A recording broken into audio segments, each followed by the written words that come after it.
Bad media and critiques of it has always been alluring to so many people, dating back to the 50s and beyond with Ed Wood's filmography, to nowadays when Sonic the Hedgehog's terrible design in his film ignited the internet with disgust, and so many things in between. Honestly, in this day and age, it's probably easier to get attention to your product if it's horrendously bad than if it's legitimately good. And music is no stranger to these rules, from Saint Anger to Lulu to other albums that aren't by Metallica. And sometimes infamously bad albums are endearing and lovable in their own special way. I still quote lines from Angelic to the Core with my friends to this very day. But of course, infamously bad albums are usually painful to the core.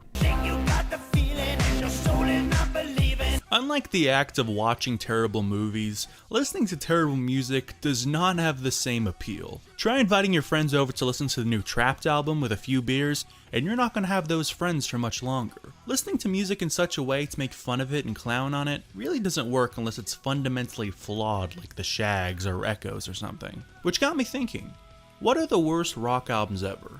Which of course got me thinking about the obvious choices like Van Halen 3, Somewhere in Paradise, and Generation Swine. But that question is obviously heavily reliant on opinion, and there's no such thing as an objective worst rock album. Until I thought, what about just going on Metacritic and going down the line until we have the top 10 worst reviewed rock and rock adjacent albums, most of which I'd never even heard, at least all the way through. And Metacritic, for the two of you who don't know, is a site that aggregates reviews for things like films, TV shows, video games, and music. So it's not like we're going on something like Pitchfork that is heavily reliant on one writer's opinion. So hopefully these results aren't too skewed in one way or another. And yeah, I know, critics suck, especially me. But I'd rather go to a mostly unbiased source than the user reviews, which are more often than not left by fans of said media, so they'll more than likely give it a higher score. Which is why there's often such a difference between the critic score and the user score. I know there's exceptions to every rule, but we're doing it this way to just make it easier. And if you don't like it, ugh. And since it has been a long time since I have suffered in such a way, I thought, why not listen to them all and give you all my opinion? What could possibly go wrong, besides the things we can all immediately think of? Also, I'm focusing on rock and rock-adjacent albums because that's my expertise, I guess. I don't listen to a whole lot of hip-hop, so it's unfair for me to rag on Kevin Federline's album or Lil Wayne's Worst, because I wouldn't really know what I'm talking about. Same thing goes for most other genres. Also, the list is in order of its ranking on Metacritic, so if an album you love is on the list, blame Metacritic, not me. And I'm only including proper studio albums, so Alanis Morissette's Jagged Little Pill acoustic version will not be on the list because I do not care. But anyways, let's start this shindig. But don't forget to like and subscribe if you're enjoying the video. Okay, thanks, bye.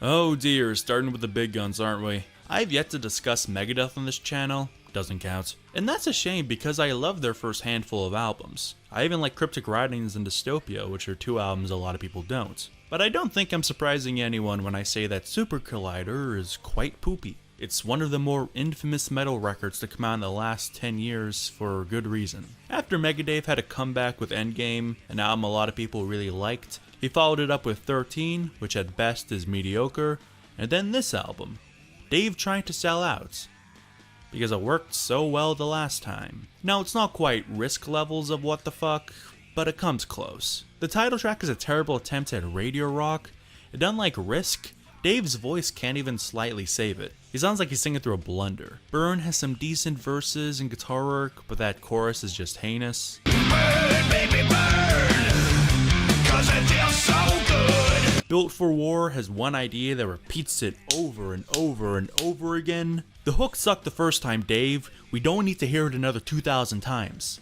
Same thing goes for tracks like Off the Edge. This album is a really bad case of chorus insanity. And most of the other tracks are just bad to mediocre Megadeth songs. Some standouts, I guess, are tracks like Dance in the Rain and Kingmaker, even though the latter is basically just Children of the Rattlehead. Persecuting their own kind, there's nothing you can say.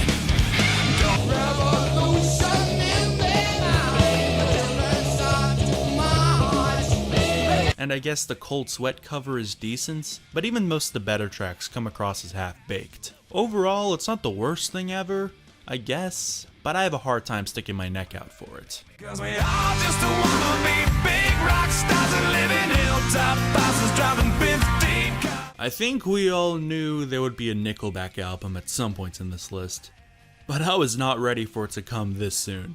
We need to build up to this shit, and to the surprise of no one, it sure is a Nickelback album. You know, I did read on one website one time that you guys are goat fuckers. You guys fuck goats? We make love to goats. Much like when I talked about Saint Anger, I have nothing to add to the conversation. It's as bland can get. Chad Kroeger's voice is the audio equivalent of sandpaper grinding against your pelvis, and the songwriting is amateur at best. And this is an album I've actually listened to all the way through more times than I care to admit before making this video. My dad, for some reason, is a really big Nickelback fan, and given the fact that this album was by far the band's biggest and most successful, he played this thing quite a bit. No wonder I have trust issues. Follow You Home has some decent riffs and it sounds good production-wise, much like other tracks. And the guys in Nickelback are good musicians for the most part, but it's so creepy and disturbing. And not in an interesting sort of way, because that can sometimes work, but this is meant to be a form of deranged love song, so it isn't really deliberate. And the song doesn't seem self-aware. Animals is the worst track about sex I have heard in quite some time. Photograph is even more grating than the other tracks because Chad cannot sing a ballad to save his life. His voice is too harsh and there's no loud guitar to overpower it like on other tracks. Side of a Bullet has a good solo, but that's because Dimebag played it. Rockstar for some reason has Billy Gibbons embarrassing himself on it. And If Everyone Cared is just juvenile, like when a kid finds out the world isn't perfect. But if everyone was nice to each other, the world would be better. Now, I can excuse a child saying that, but you guys are adults. Start fucking acting like it. So if you want a more detailed look on this album and Nickelback in general, there's other videos you can watch. And truth be told, I hate the fact that I've written nearly 400 words about this album. It's Nickelback. It sucks. Next.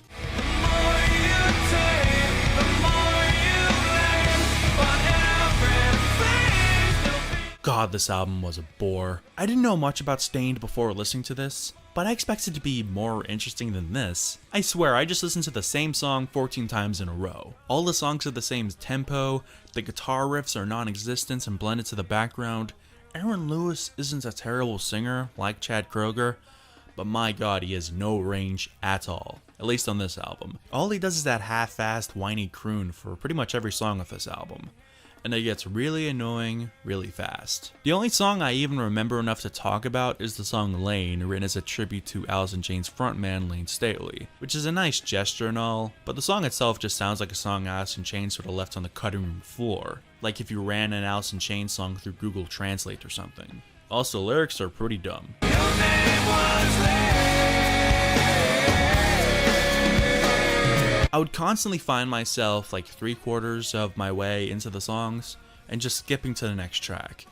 And I hate doing that, but since this band can't even make different tracks sound like different tracks, what's the point of listening to most of these songs all the way through if all I'm getting is more of the same? I would honestly rather listen to All the Right Reasons. At least I can tell tracks apart on that record, and there's more decent guitar work to be found. But listening to this reminded me of why rock music died in the mainstream as bad as it did in the mid-2000s. Why can't I breathe whenever I think about you? Why can't... Okay, this is an album I've actually been planning to make a separate video about at some point or another, yet I've never actually heard it, mainly because I'm a huge fan of Exile in Guyville. That album's great. And the two she made afterwards aren't bad either. But I've known exactly what the deal with this album was before I even got into Liz's music. A Liz Phair album produced and written by the same team that brought us this. He was a boy, she was a girl. Can I make it any more obvious? Yeah, no thanks. So I was surprised to find out that besides the pretty bad songs written by The Matrix, this album isn't bad. It's not amazing, but it's decent. Turns out Liz wrote and recorded majority of this album with Michael Penn, and Capitol Records didn't like it and wouldn't let it be released unless she teamed up with songwriting trio The Matrix to write a few songs. They were behind hits for Avril Lavigne, Hilary Duff, and Britney Spears. And you might think that team combined with Liz Phair is not a great combination. And you'd be right. Liz went from sounding like this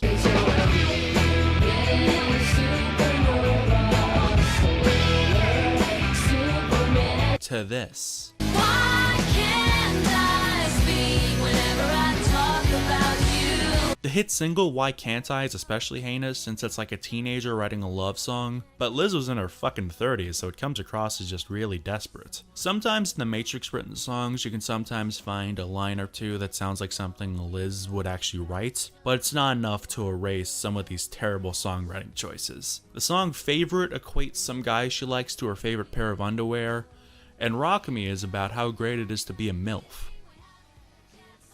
Okay. But besides the 4 Matrix songs, the rest of the album is decent. It sounds like a Liz Phair album and a more matured version of herself than some of her previous outputs. I like Red Light Fever, It's Sweet, My Bionic Eyes, and HWC for some pretty obvious reasons.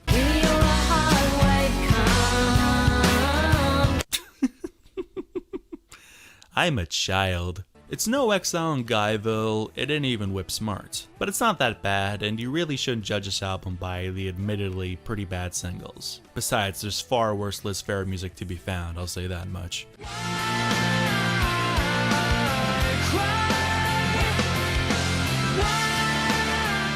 Do you want boring alternative rock? Then the Panic Channel have you covered. Don't know who the Panic Channel is? Then I envy your existence. In short, it was a band formed by everyone on Jane's Addiction other than Perry Fail after their 16th breakup. But along for the ride is singer James Isaacs, who did things. And it's unfair to compare him to Perry, but this guy is as bland can be. He's a decent singer, but that's all he is.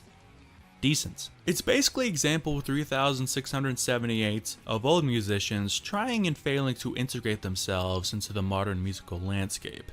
But instead of something embarrassing and funny like Celtic Frost's Cold Lake, we instead have something that, while embarrassing, is mainly just sad.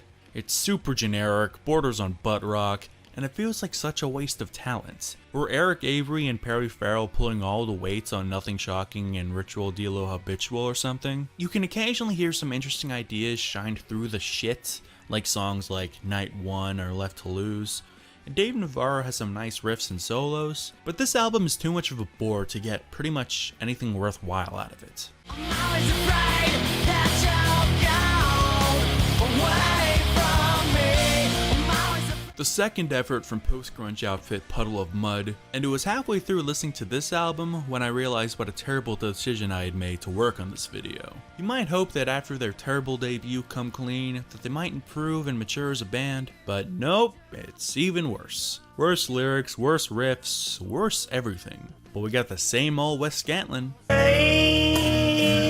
The mutated love child of Lane Staley and Kurt Cobain, but with none of the talent and much more whininess. And Life on Display shares the same flaws as every other Puddle of Mud album. The songwriting is as stock as can be, there's nothing interesting in any of these tracks, they sound like Wes came in, barely gave a shit, farted out 12 songs that would have been left on the cutting room floor of a band who actually cared. Post-grunge was a fucking mistake. There's like 2 listenable songs in the entire subgenre, and a whole lot of bands thinking they're geniuses for ripping off Nirvana and Pearl Jam.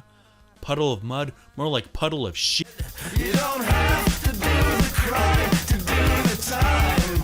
It's just guilt by association. Remember the terrible garage rock revival of the early 2000s? Well, King 14, or however you say it, are about as bad as that scene got. This band is all style and no substance. And they didn't even have that much style. They're offensively hedonistic, and as someone who likes Appetite for Destruction, that shouldn't mean much to me. But these guys seem to do nothing but write the same old fuck me suck me and let's get fucked up songs over and over again. The songwriting is flat, the guitar work is generic and seems to be purposefully out of key, and the vocals are outright annoying. For the first few tracks, frontman Jason Hill does this weird high-pitched squeak, like if Prince had no talent and thought he was Mick Jagger. Lay your cash on a barrelhead and get on the floor.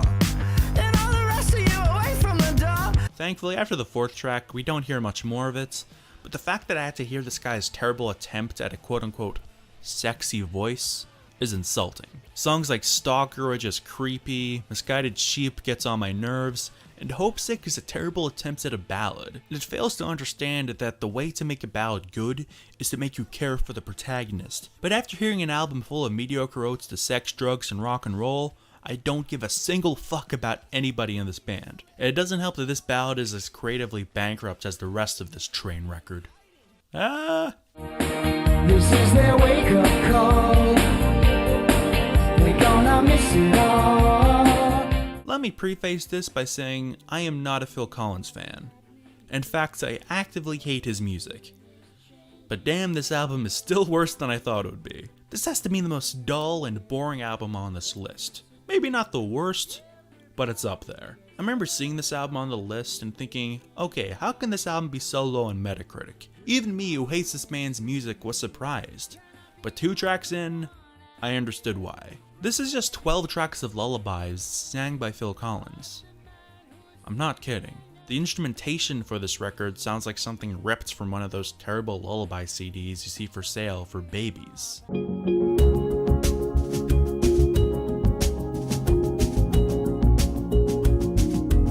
The only thing that can save this would be the lyrics and Phil's voice, but the lyrics are frivolous and never get much deeper than love songs for boomers going through a divorce, and Phil Collins' voice is something I don't like at the best of times, but he sounds like he's in the process of falling to sleep on this thing.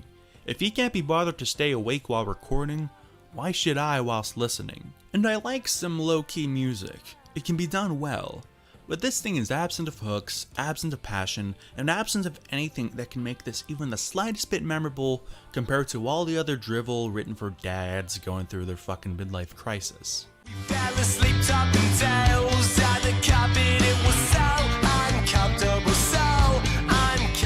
Viva Brother. Never heard of this band?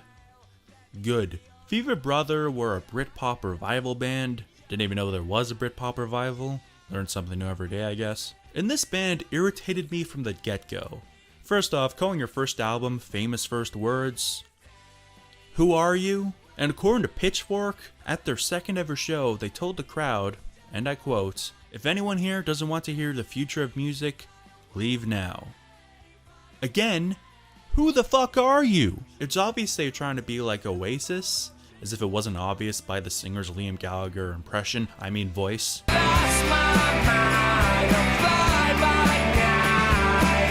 And the Gallagher brothers were of course infamous for their very arrogant banter, but at least it seemed like harmless fun as they would wind up the press with every ridiculous statements they made. And also, Oasis had the ability to put their money where their mouth is, and they could write a tune like nobody's business. But Viva Brother?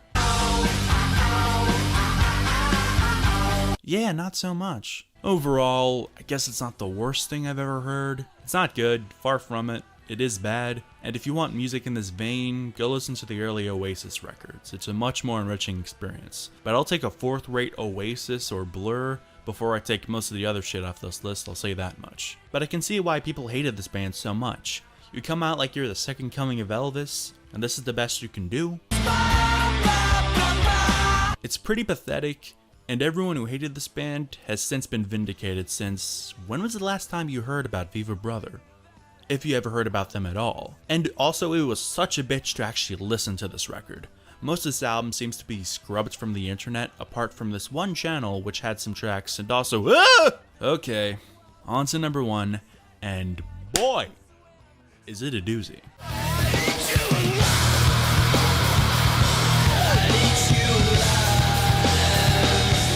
Here we have it. The second worst rated album on Metacritic, just behind Kevin Federline's album. It's Limp fucking Bizkit. You like a little limp biscuit? Sure. You like a little biscuit? And I'm not exactly taking down a sacred cow here. Shitting on Limp Bizkit is common practice on the internet, much like with Nickelback. And that's for good reason. They're not a good band, and results may vary. It is considered their worst album. Also for good reason. This is the first Limp Bizkit album without Wes Borland, which is a problem because Wes is actually a really good guitar player. And that didn't help the band from sucking, but he was the reason they weren't considerably worse, because after he left, the band was in complete control of.